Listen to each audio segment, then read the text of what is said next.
Assalamu alaikum dear friends, welcome to this channel Learn Free with Usman. My name is Muhammad Usman Afaq and I am doing PhD from King Abdul Aziz University, Kingdom of Saudi Arabia. इस channel में I make videos about scholarship opportunities, PowerPoint presentation skills and some basic topics about chemical engineering. So अगर this is your first time, I request you to please subscribe my channel and hit the bell icon so you can get notification when I upload a brand new video in this platform. आज की video बहुत important और एक ख़ास scholarship से related है जिस के बारे में बहुत कम लोगों को पता है। और ये स्कॉलरशिप एक ऐसी जगह पे है, ऐसे मुल्क में है जो मशहूर है टूरिज़्म के लिहाज से। जी हाँ, थाईलैंड। मैं बात कर रहा हूँ थाईलैंड। और थाईलैंड में एक यूनिवर्सिटी है Sreedharan international institute of technology. इस यूनिवर्सिटी में excellent foreign scholarship opportunity for under graduate level study उस पर बात करने वाला हूं और उस स्कॉलरशिप में क्या कुछ इन्वॉल्व है और उसमें अप्लाई करने के लिए क्या बेसिक रिक्वायरमेंट्स हैं और इसमें अप्लाई कैसे करना है। तो दोस्तों, ये स्कॉलरशिप बहुत ज़बरदस्त स्कॉलरशिप है, इसलिए कि इसमें आइट्स की ज़रूरत नहीं है, एप्लीकेशन फ़ी कोई नहीं है और कोई एजेंट की इन्वॉल्वमेंट नहीं है। सिंपल आपने यूनिवर्सिटी की वेबसाइट पे अप्लाई करना है and there are so many opportunities after getting this scholarship. So let's get started.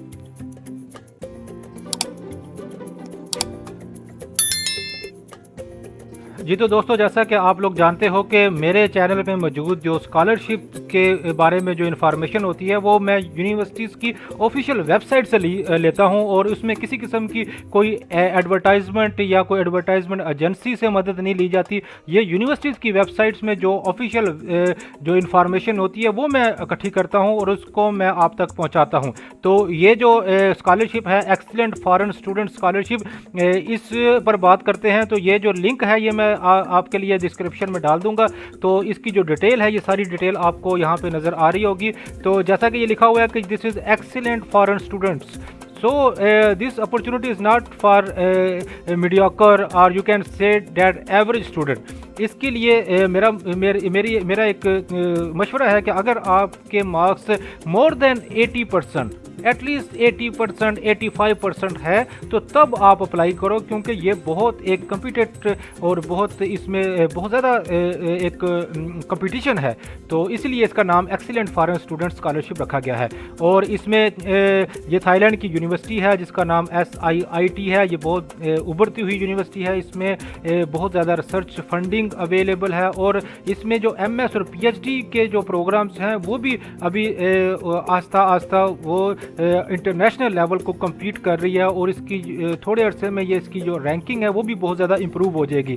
और ये जिस लोकेशन में है उस लोकेशन को अगर हम देखें तो वो एक ऐसी जगह है जहाँ पे लोग सैर व तफरी के लिए जाते हैं। तो ये not only a good scholarship but जो आप 4 साल वहाँ पे गुजारोगे उसमें आप अपनी ज़िंदगी को एंजॉय करोगे।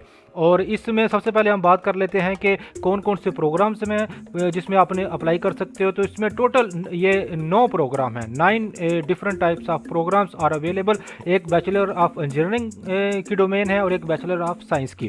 तो इसमें जो इंजीनियरिंग के प्रोग्राम आपको यहाँ पे दिखाई दे रहे हैं और साइंसेस के प्रोग्राम यहाँ राइट साइड पे आपको नज़र आ रहे हैं। तो इन 9 प्रोग्राम में से किसी एक में आप अप्लाई कर सकते हो एक टाइम पर। तो नंबर ऑफ़ स्कॉलरशिप इसमें 24 स्कॉलरशिप दिए जाएंगे डिफरेंट कंट्रीज़ के स्टूडेंट्स को, जिसमें सिर्फ पाकिस्तानी नहीं है, इसमें इंडियन, श्रीलंकन और डिफरेंट कंट्रीज़ भी शामिल हैं। इसीलिए मैंने बोला कि अगर आपके मार्क्स बहुत ज़बरदस्त हैं 85-90% तो तब आप इसमें अप्लाई कीजिए।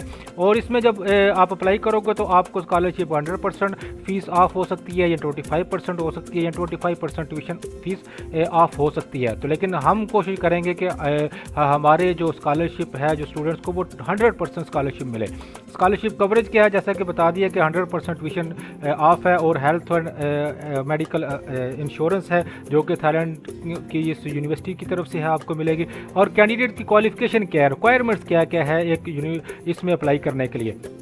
सबसे पहले जो रिक्वायरमेंट लिखी हुई है वो ये है कि इंटरनेशनल स्टूडेंट्स के लिए है, इसमें थाईलैंड के स्टूडेंट्स अप्लाई नहीं कर सकते। और इसमें जो आपको अप्लाई करने के लिए जो बेसिक रिक्वायरमेंट, जो बेसिक डिग्री है वो आपकी ग्रेड 12 के बराबर होनी चाहिए। यानी कि पाकिस्तान में it is equal to FSC, A level, DAE और इस तरह के सारे जो कि 12 स्केल यानी कि ग्रेड 12 के बराबर एजुकेशन तस्वर की जाती है, वो लोग अप्लाई कर सकते हैं। अगर अभी आपके पास सेकंड ईयर की डिग्री मौजूद नहीं है तो इसमें परेशानी की कोई बात नहीं। इस यूनिवर्सिटी में एक साल में 2 दफ़ा एडमिशन्स ओपन होते हैं, तो दोबारा अगस्त इनटेक के लिए एडमिशन्स अप्रैल में दोबारा ओपन हो जाएंगे। तो इसमें घबराने वाली बात नहीं है, आप दोबारा इसमें अप्लाई कर सकते हैं। इसके अलावा हैव गुड बिहेवियर, आपका करैक्टर सर्टिफिकेट आपने बनवाना है, वो भी अटैच करना है। और किसी और यूनिवर्सिटी, थाईलैंड किसी और यूनिवर्सिटी या SIIT, इस यूनिवर्सिटी में स्कॉलरशिप होल्डर जो हैं वो अप्लाई नहीं कर सकते। तो ये तो कंडीशंस हैं। और इसके अलावा एप्लीकेशन मेथड क्या है? सबसे पहले तो आपने ऑनलाइन एप्लीकेशन फिल करनी है। इसमें कोई एप्लीकेशन फ़ीस नहीं है, किसी एजेंट को आपने पैसे नहीं देने। और इसमें जो एक नेशनल टेस्ट स्कोर जो आपने अटैच करना है, जो कि पाकिस्तान, भूटान, श्रीलंका के स्टूडेंट्स के लिए है, उसमें जो पाकिस्तान के लिए जो टेस्ट है वो सिंपल जो board of intermediate and secondary education जो सेकंड ईयर का आपका रिज़ल्ट है, जो मार्कशीट है, वही है। इसमें कोई एक्स्ट्रा आपको टेस्ट देने की ज़रूरत नहीं है। ये टेस्ट की डिटेल एक और इसी वेबसाइट पे एक और जगह पे है, वो अभी मैं आपको इस टेस्ट की डिटेल्स दिखाता हूँ कि उसमें पाकिस्तान के बारे में क्या लिखा हुआ है। तो ये आपने ऑनलाइन अप्लाई करना है, उसमें एक टेस्ट चाहिए, उसको आपने अपलोड करना है। इसके अलावा ऑनलाइन अप्लाई करना है और बहुत आसान तरीका है ये अप्लाई करने का। और यहाँ पे आपने देखा होगा कि ना आपको कोई एज लिमिट भी नहीं बताई गई, और इसलिए आपकी एज का भी यहाँ पे कोई इशू नहीं है। अगर आपकी एज आई थिंक 25 से अबव हो तब भी आप अप्लाई कर सकते हो, क्योंकि रिक्वायरमेंट में ऐसी कोई चीज़ नहीं है।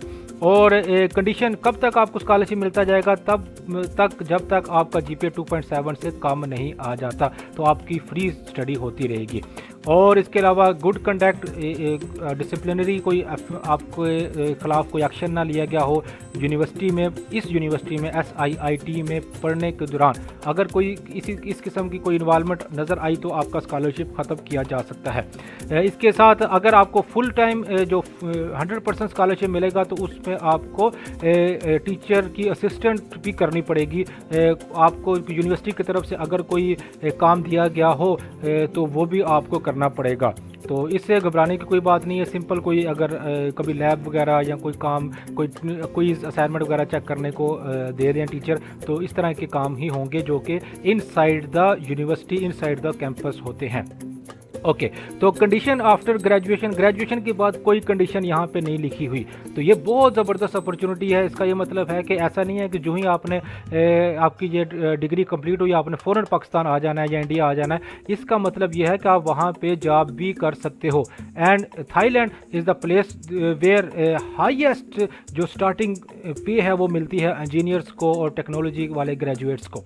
और ये जो यूनिवर्सिटी है जिस SIIT जिसकी हम बात कर रहे हैं, इसमें मोर दैन 25 नेशनल के स्टूडेंट्स मौजूद हैं। तो एक कोलैबोरेटिव एक नेटवर्क है, कोलैबोरेशंस बहुत ज़्यादा होती है, रिसर्च फंडिंग बहुत ज़्यादा है, अपॉर्चुनिटीज़ बहुत ज़्यादा है। आप इसके यहाँ पे 4 साल गुजारने के बाद आप वहाँ पे जॉब भी कर सकते हो, नहीं तो आप MS PhD के लिए इस यूनिवर्सिटी या इससे अच्छी जो यूनिवर्सिटीज़ हैं थाईलैंड की, वहाँ पे आप एडमिशन हासिल कर सकते हो। और थाईलैंड की यूनिवर्सिटीज़ का इल्हाक है, कोलैबोरेशंस हैं with very famous and prestigious university of Germany, UK, USA। तो आपके लिए वो अपॉर्चुनिटी का दरवाज़ा भी खुल सकता है कि आप यहाँ से आगे MS PhD के लिए जर्मनी, USA वगैरह में चले जाओ।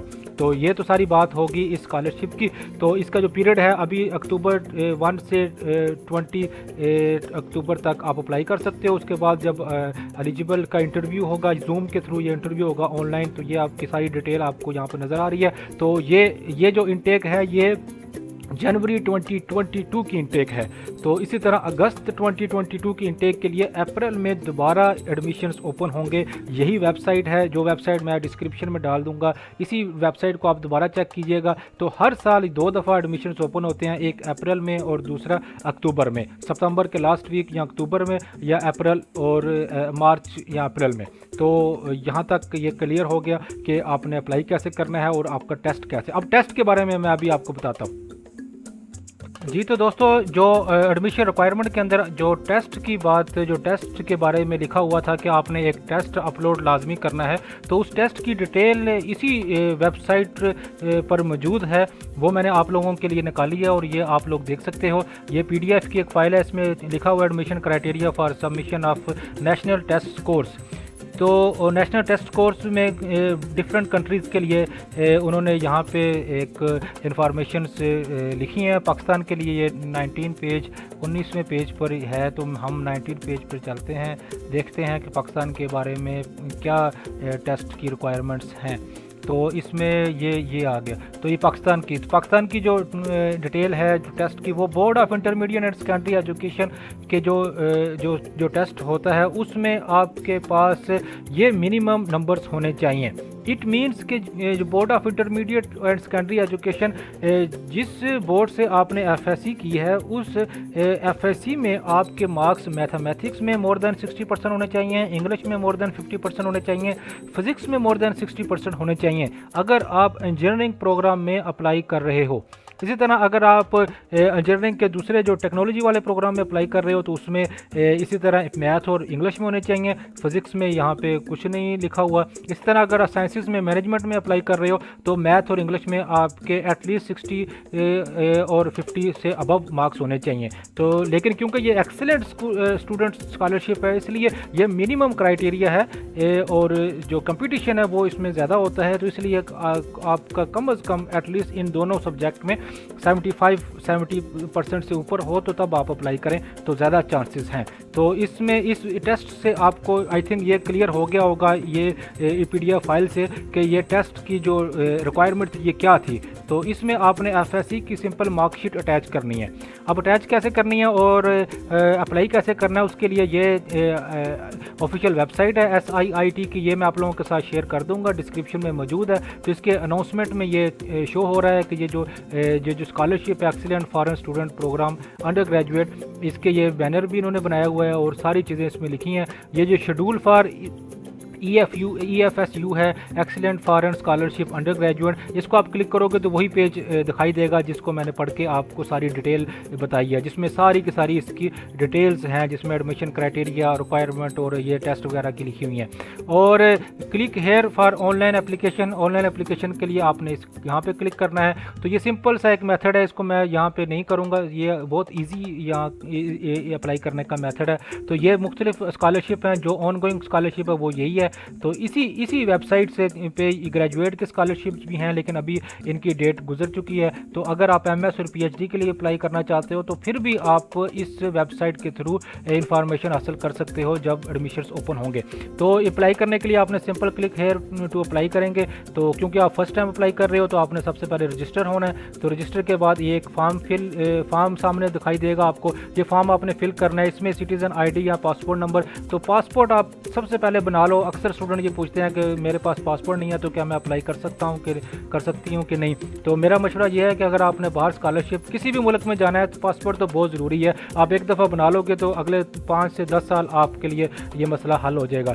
तो ये आपने करना है। उसके बाद टाइटल, अपना नाम वगैरह, ये सारी चीज़ें बहुत ईजी है। उसके बाद रजिस्टर करना है। उसके बाद आपको एक ईमेल आएगी, ईमेल के बाद आपने उसको वेरीफाई करना है। वेरीफाई करने के बाद आपने उस एडमिशन पोर्टल पर जाना है और फिर आपने वो जो भी आपके पास जो इन्फॉर्मेशन वो मांगेंगे वो आपने ऐड करनी है। और आखिर में जो PDF में जो आपके डॉक्यूमेंट्स हैं वो आपने अपलोड करने हैं। जो भी डॉक्यूमेंट्स हैं, मार्कशीट है FSC की, और डिग्री है, और इसके अलावा पासपोर्ट है, उसके अलावा जो करैक्टर सर्टिफिकेट है, इस तरह की जो चीज़ें होंगी वो आपने PDF की फॉर्म में अपलोड कर देनी है। तो I am not going to fill this form, क्योंकि ये बहुत ईजी है। तो आई होप कि ये आप कर लोगे। इसके साथ ही डियर फ्रेंड्स आज के लिए बस इतना ही। I hope this information will be useful for you. इस वीडियो लिंक को अपने और दोस्तों के साथ लाजमी शेयर कीजिएगा। हो सकता है कि आपकी एक शेयर की वजह से किसी को ये इन्फॉर्मेशन मिल जाए और वो स्कॉलरशिप हासिल करने में कामयाब हो जाए। इसके साथ ही मेरे चैनल को सब्सक्राइब करना ना भूलिएगा। Thank you very much.